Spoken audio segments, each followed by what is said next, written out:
कक्षा 12वीं के अर्थशास्त्र के विद्यार्थियों, पिछले इकाई के अंतर्गत हमने उपभोक्ता संतुलन एवं मांग के अंतर्गत उपयोगिता के बारे में हमने पढ़ा समझा। आज उसी का भाग 2 के अंतर्गत उपभोक्ता संतुलन के बारे में पढ़ेंगे। आइए देखें, जाने समझें। उपभोक्ता संतुलन। प्रत्येक उपभोक्ता अपनी आय को वस्तुओं एवं सेवाओं की खरीदी पर खर्च करता है, जिससे वह अपनी आवश्यकताओं को संतुष्ट कर सके। प्रत्येक उपभोक्ता का उद्देश्य सीमित आय से अधिकतम संतुष्टि प्राप्त करना होता है। इस प्रक्रिया में जब वह अधिकतम संतुष्टि की स्थिति में पहुंच जाता है तो उस स्थिति को ही हम उपभोक्ता संतुलन की स्थिति कहते हैं। दूसरे शब्दों में हम कह सकते हैं कि एक उपभोक्ता उस समय संतुलन में होता है जब आय तथा बाजार कीमतों के दिए होने पर वह अपनी आय को इस ढंग से खर्च करने की योजना बनाता है कि वह अपनी कुल संतुष्टि अधिकतम कर सके। सीमांत उपयोगिता विश्लेषण तथा उपभोक्ता संतुलन, ये स्थितियां होती हैं जिसके अंतर्गत हम देखेंगे उपयोगिता विश्लेषण द्वारा उपभोक्ता संतुलन का निर्धारण निम्नांकित 2 अवस्थाओं में किया जाता है। पहला है आपका उपभोक्ता संतुलन एक वस्तु की स्थिति में। प्रस्तुत पिक्चर पे आप देखेंगे MUX बराबर PX दिया है। इसका तात्पर्य है कि सीमांत उपयोगिता बराबर बाजार का जो मूल्य है, वस्तु का मूल्य है, ये दोनों अगर बराबर रहेंगे तो एक वस्तु की स्थिति में उपभोक्ता संतुलन की स्थिति बनी रहती है। एक वस्तु की खरीदी में उपभोक्ता संतुलन तब प्राप्त होता है जब वस्तु की मुद्रा में मापी गई सीमांत उपयोगिता वस्तु की कीमत के बराबर हो, अर्थात इसे हम MUX बराबर PX कह सकते हैं। फिर आता है आपका नेक्स्ट उपभोक्ता संतुलन जब 2 वस्तुओं की स्थिति में होता है। 2 वस्तुओं की स्थिति में उपभोक्ता संतुलन तब प्राप्त होता है जब पहली वस्तु की सीमांत उपयोगिता और कीमत का अनुपात दूसरी वस्तु की सीमांत उपयोगिता और कीमत के अनुपात के बराबर होती है। संकेत के रूप में हम इसे इस रूप में लिख सकते हैं, MUX बटे PX बराबर MUY बटे PY। यहाँ पर X जो है पहली वस्तु है और Y जो है दूसरी वस्तु है। तो इस तरीके से हम कह सकते हैं कि 2 वस्तुओं की खरीदी की स्थिति में उपभोक्ता को संतुष्टि तब अधिक होती है जब दोनों वस्तुओं से प्राप्त सीमांत उपयोगिता आपस में बराबर हो। हिक्स द्वारा प्रतिपादित उपभोक्ता के व्यवहार का अध्ययन का आधार क्रम सूचक प्राथमिकता, जिसके अनुसार उपभोक्ता के विभिन्न संतुष्टि स्तरों को परिणाम अंतरों से स्पष्ट नहीं किया जा सकता, बल्कि उपभोक्ता अपनी वरीयता क्रम को ध्यान में रखकर विभिन्न संयोगों से प्राप्त संतुष्टि स्तरों को क्रमवाचक संख्या देकर के एक क्रम बनाता है।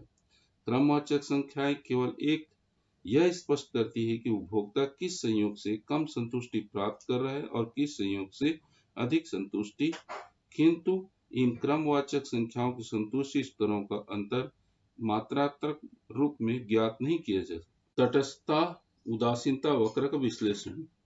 उपभोक्ता संतुलन की व्याख्या करने के पूर्व उदासीनता वक्र की व्याख्या करना अत्यंत आवश्यक है, चूंकि उदासीनता वक्रों की सहायता से उपभोक्ता संतुलन की अवस्था में अपनी उपभोग प्रकृति में किसी परिवर्तन का इच्छुक नहीं होता। उदासीनता वक्र 2 वस्तुओं के विभिन्न संयोगों से संबंधित उपभोक्ता व्यवहार की व्याख्या करता है। उपभोक्ता का व्यवहार उसकी उदासीनता अनुसूची द्वारा प्रदर्शित किया जाता है। उपभोक्ता को समान संतुष्टि देने वाले 2 वस्तुओं के विभिन्न संयोग उदासीनता अनुसूची के अंग होते हैं। इसी उदासीनता अनुसूची को ग्राफ के रूप में प्रदर्शित भी किया जा सकता है। वाटसन महोदय ने कहा, उदासीनता अनुसूची 2 वस्तुओं के संयोगों की अनुसूची है, जिसको इस प्रकार व्यवस्थित किया जाता है कि उपभोक्ता उन संयोगों के प्रति उदासीन होता है और किसी एक को अन्य की तुलना में वरीयता नहीं देता है। इसे हम निम्नांकित चार्ट से समझ सकते हैं, जिसमें A एक कॉलम में संयोग A B C D E F दिया हुआ है और दूसरे कॉलम में आपका वस्तु एक्स के बारे में और तीसरे कॉलम में वस्तु वाई के बारे में। ए संयोग ए से जब जब उपभोक्ता संयोग ए का उपयोग करता है जिसके अंतर्गत वस्तु एक एक्स का 1 यूनिट का उपयोग करेगा, तो वहीं पर वस्तु वाई से 20 यूनिट से उसकी उपयोगिता प्राप्त होगी और जिससे उसको संतुष्टि मिलेगी। अर्थात यहाँ पर कहने का मतलब है कि जब कोई उपभोक्ता वस्तु एक्स का केवल 1 यूनिट का प्रयोग करता है और वस्तु वाई का 20 यूनिट का प्रयोग करता है तो दोनों से मिलने वाली संतुष्टि समान होगी। इसी प्रकार से बी संयोग में देखेंगे तो वस्तु x का 2 यूनिट का जब वह उपयोग करेगा और वस्तु y का 15 यूनिट का उपयोग करेगा तो दोनों से मिलने वाली जो है उपयोगिता उसको उपभोग संतुष्टि जो है एक समान होगी। इसी प्रकार सी डी ई एफ में अलग अलग प्रदर्शित किए गए, सी से 3 और वस्तु y से 11, डी में वस्तु 4 x वस्तु का 4 और y से 8 वस्तु इस प्रकार से निरंतर कम होते हैं।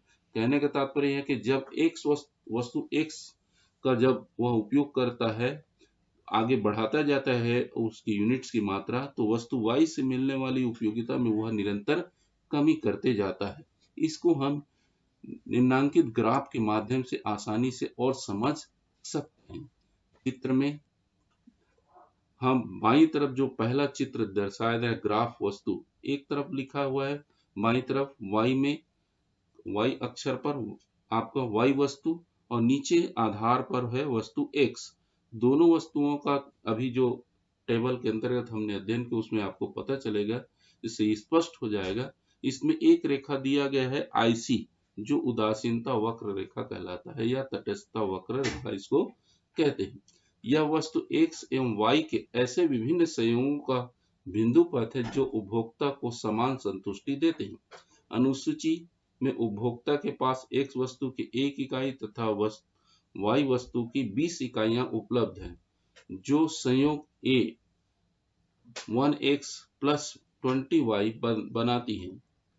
अन्य संयोग B है जिसमें 2x plus 15y, संयोग C में 3x धन 11y, संयोग D में 4x धन 8y, संयोग E में जो है 5x धन 6y एवं संयोग F में 6x धन 5y उपभोक्ता को प्रथम संयोग A के समान संतुष्टि देते हैं।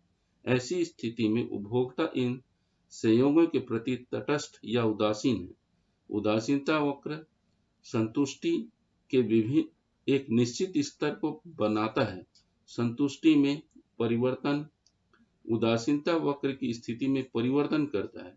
संतुष्टि स्तर में परिवर्तन होने पर उदासीनता रेखा अपनी स्थिति से बाएं से दाएं की ओर स्थानांतरित होती है। आप देखेंगे तो ऊपर से नीचे की ओर IC रेखा जो उदासीनता वक्र रेखा कहलाती है वह बाएं से दाईं ओर चेंज होते जा रही है।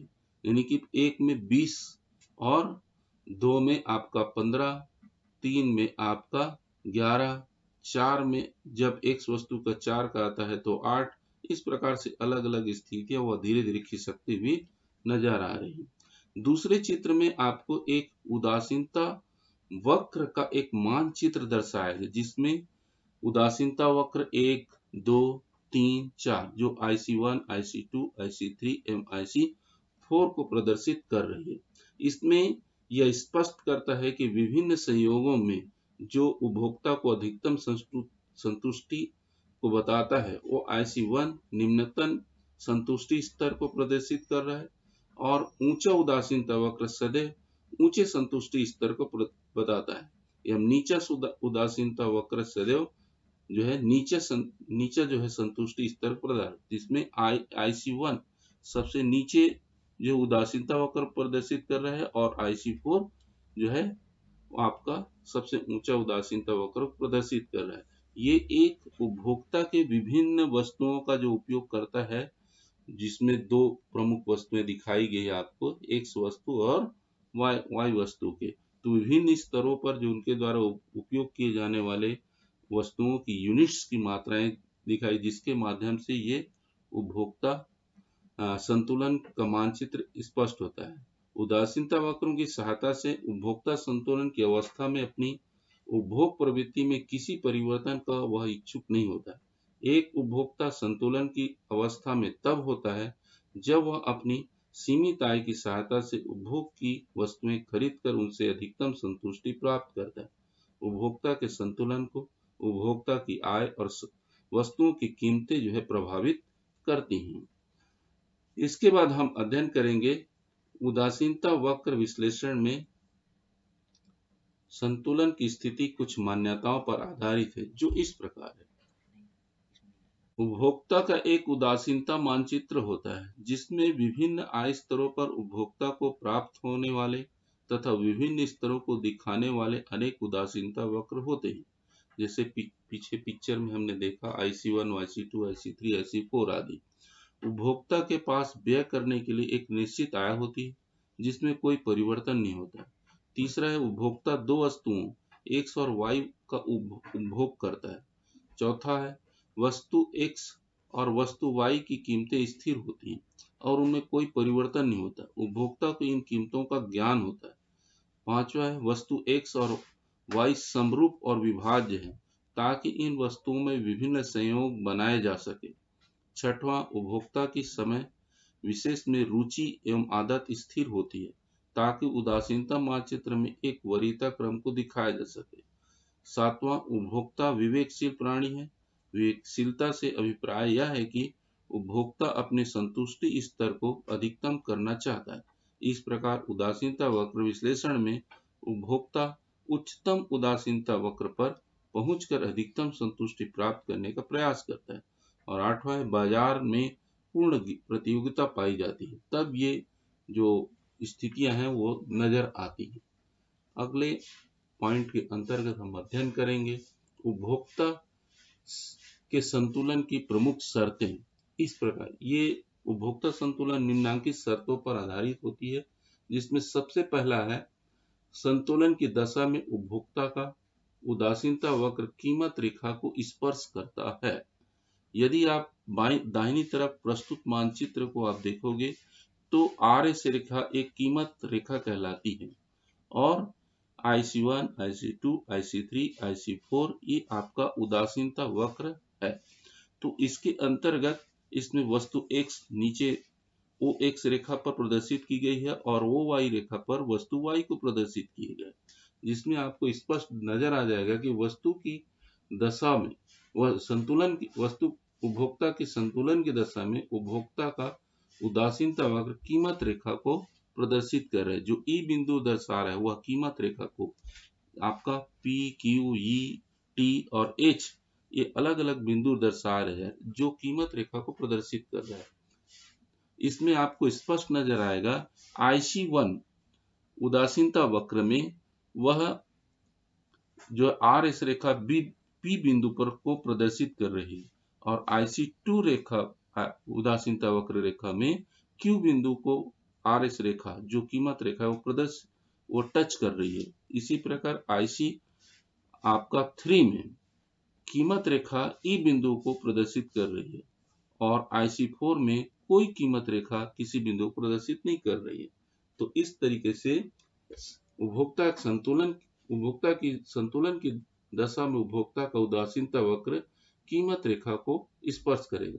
दूसरा संतुलन में बिंदु पर संतुष्टि अधिकतम तब होगी जब X की Y के लिए सीमांत प्रतिस्थापन का दर X वस्तु की कीमत और Y वस्तु की कीमत के अनुपात के बराबर हो, अर्थात आपका MRS XY बराबर PX by PY है। ये दोनों अर्थात कीमत जो है दोनों की स्थितियां एक बराबर होंगी, तब जो है संतुलन की स्थिति देखने को मिलेगी। और तीसरा है उदासीनता वक्र मूल बिंदु की ओर उन्नतोत्तर होना चाहिए। दूसरे शब्दों में संतुलन के बिंदु पर सीमांत प्रतिस्थापन दर घटती हुई होनी चाहिए।